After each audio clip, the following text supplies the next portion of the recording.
case briefs, and so much more. LSData's got what you're looking for.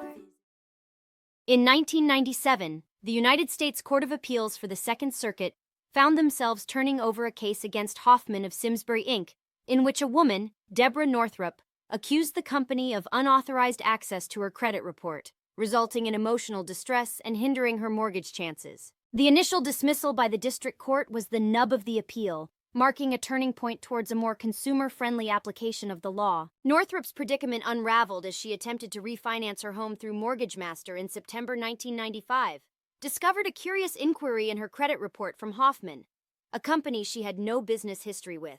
Her attempts to reach out to Hoffman for clarification only led her to a brick wall. The company remained conspicuously silent, only to later suggest their records had been conveniently destroyed. It led to a lawsuit where Northrop claimed that Hoffman and its employees, referred to as John Doe #1 and John Doe #2, had obtained her credit report either for personal reasons or under the insidious orchestration of someone else.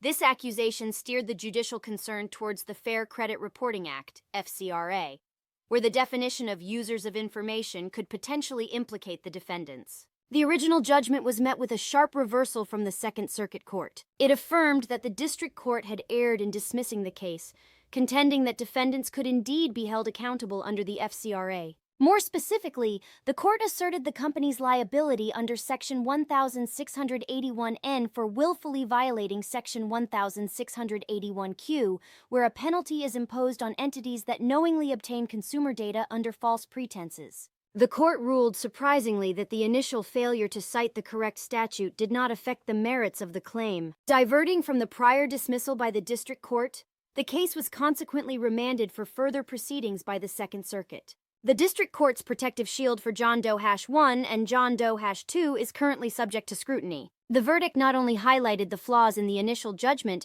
but also underlined a forthcoming shift in the protection of privacy rights under credit information.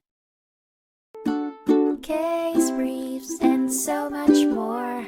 LSData's got what you're looking for. Visit lsd.law, elevate your mind. Leave the stress of class.